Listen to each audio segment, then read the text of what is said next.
a triple threat steel cage match. Making her way to the ring from Death Valley, Violet Crowe.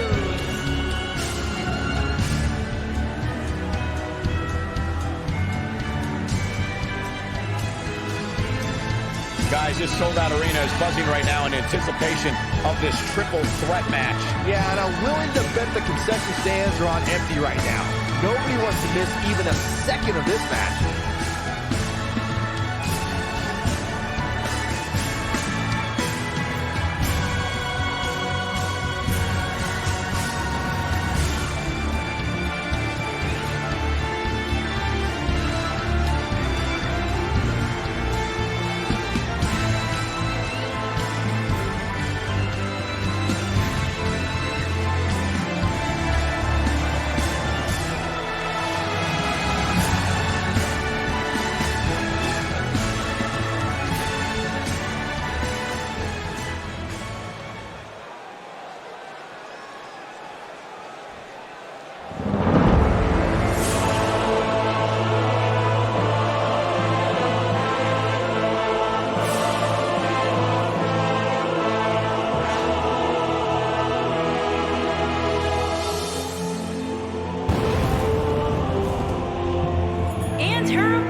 Now time for the steel cage match we've all been waiting for. And judging from the sound of this crowd, the expectation level is high for this one. But I assure you, this match will not disappoint.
This arena is absolutely electric right now for this steel cage match, guys. And I assure you, this is not your typical match. We're going to see these competitors do things inside that cage that they didn't even know they were capable of.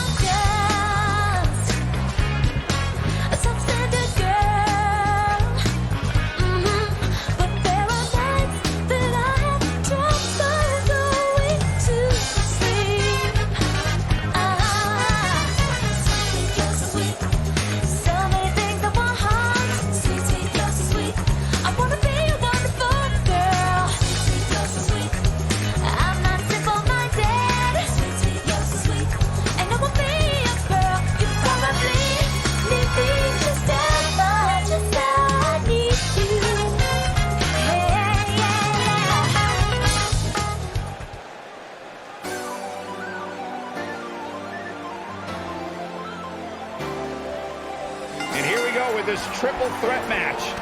Look at them, locked inside that cage like a couple of rabid animals. Vertical suplex. Nice. Boom, what impact. Go for the ride.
for a WWE superstar to fully understand the gravity of the situation they're in when they battle inside a 15-foot-high steel cage. An individual must be ready to endure pure brutality and be prepared for the fight of their life. No one leaves a steel cage match without scars. Well, you said something of value for once, and that She's looking at it. Beginning to look bad for her here. she might want to think about taking a breather and letting the other two women go at it for a while. She gets out of it. She has the lead right now, Michael. Before 2017's Extreme Rules, there were just 3 previous tag team matches. The championship goal was decided inside a steel cage in the history of WWE special events. Hardy Boys were in 2 of those matches. At Extreme Rules, in order to win the match, both members of the team had to exit the cage and have both feet on the floor. Hardys used their famous continuity to gain the early advantage until Cesaro and Sheamus utilized their devastating power to slow the pace of the match down. Both teams battled to the top of the steel cage, but in the end, Sheamus and Cesaro won the race to the arena floor to become new Raw Tag Team Champions. He's starting to take a beating. Got to be careful this doesn't turn into a 2-on-1 assault.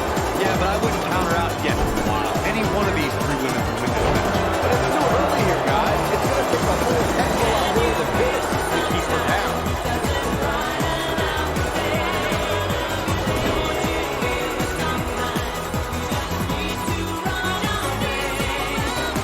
We talk about how important stipulations are in a steel cage match.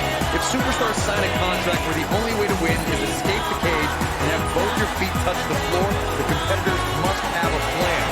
Especially since you have to be comfortable trying to escape through the cage door as you do climbing over the top of the cage and vice versa.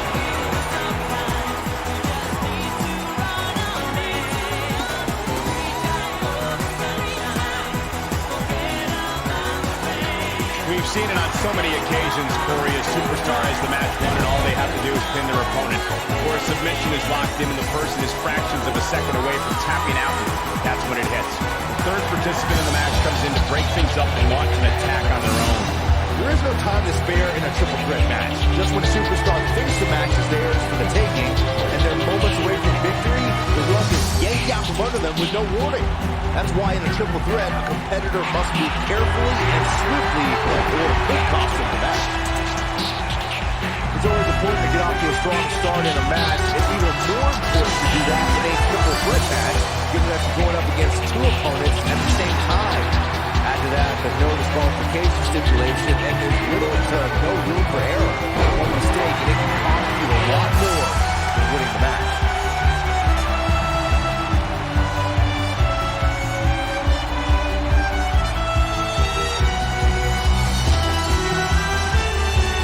At 2016's Clash of Champions, it was another classic triple threat match in the Raw Women's Championship. It was Bayley versus the Boss, Sasha Banks, versus the champion, Charlotte Flair. The match started out more like a singles match between the Boss and the Queen. Bayley learned very quickly it was every woman for herself. We spoke about this before. A competitor must do everything they can do to start things off on the right foot in a triple threat match. One way to do that is to target one of your opponents and go after them as soon as the bell rings. You're battling 2 opponents at the same time, so it's hunt or be hunted. And that's what I like, Michael. It's survival of the fittest in that ring. In a triple threat, the superstar can't waste time feeling opponents out, getting warmed up, or easing their way into the match. You have to go at it as soon as the match begins. Corey, the WWE Championship match between the Ultimate Warrior and Ravishing Rick Rude was the second half of the double main event at 1990 SummerSlam. The rivalry between the Warrior and the Ravishing One was so heated that no one knew what to expect once the 2 men were able to battle inside a steel cage, which at the time was the most grueling match in all of WWE. The Ultimate Warrior dominated early on with his incredible strength. Rick Rude turned the tables and used the steel surroundings to his advantage. At one point, Rude dove from the top of the cage onto the Warrior. But after Warrior's signature Gorilla Press Slam, the Ultimate One climbed over the cage and retained his WWE Championship. According to historians, the twisted metal that we see as part of steel cages today dates back 80 years. To settle a dispute between competitors Jack Bloomfield and Count Pietro Rossi, the 2 met inside a ring surrounded by chicken wire. At first, these types of matches were referred to as fence matches. Corey, you gave us an impressive history of the origins of the steel cage match. I'd like to point out to 1960s to the mid-1980s, chain link fences were used to enclose the ring for WWE steel cage matches. The superstars would win by pinfall submission or by exiting the cage through the cage door or climbing over the top of the cage. We should also point out, Michael, that the way to win a steel cage match can vary by match depending on what was agreed to before contracts to compete in the match were signed. Talking about history, at WrestleMania 2, WWE unveiled the redesigned steel cage with solid steel blue bars before returning to chain link mesh in the late 1990s.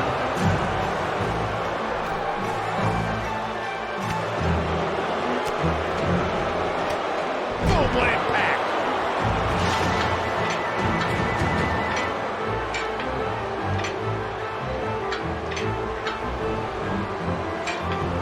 A win here in this triple threat match can go a long way in solidifying yourself as a serious threat to the rest of the locker room.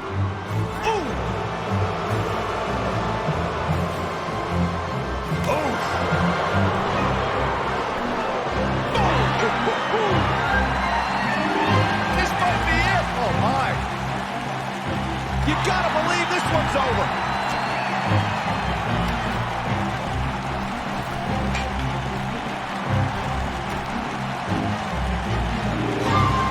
Some superstars who've competed in a triple threat match feel it's a good idea to have both a finishing move that brings you to a pinfall attempt on your opponent and a submission move that can make your opponent tap out. Given the chaotic and unpredictable nature of a triple threat, that sounds like a good plan to me.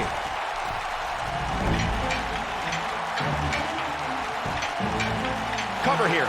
Digging deep for a kick out. He's still in this one. Byron, before you mention the strategy some superstars have implemented for competing in a triple threat match, and that includes having a finishing maneuver to put someone away for the 1, 2, 3, and a submission to make them tap out.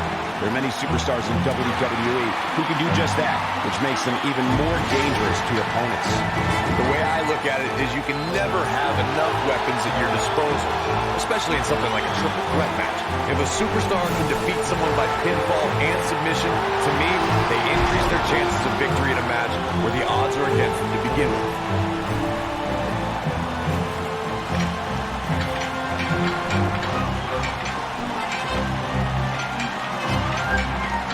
How these superstars are even still in this match still. This steel cage match is in the books.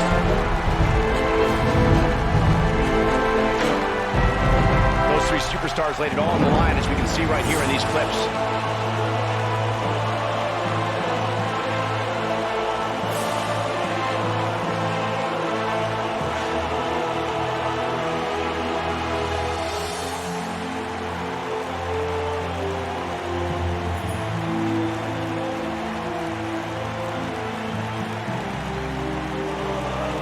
That's exactly how she wanted to end this thing. Here is your winner, the best DPS. Wow, aggressions were certainly at an all-time high during that steel cage match. Simply put, she wanted it more than the other two did tonight. And folks, I am happy to report that this triple threat match we just saw is now trending worldwide.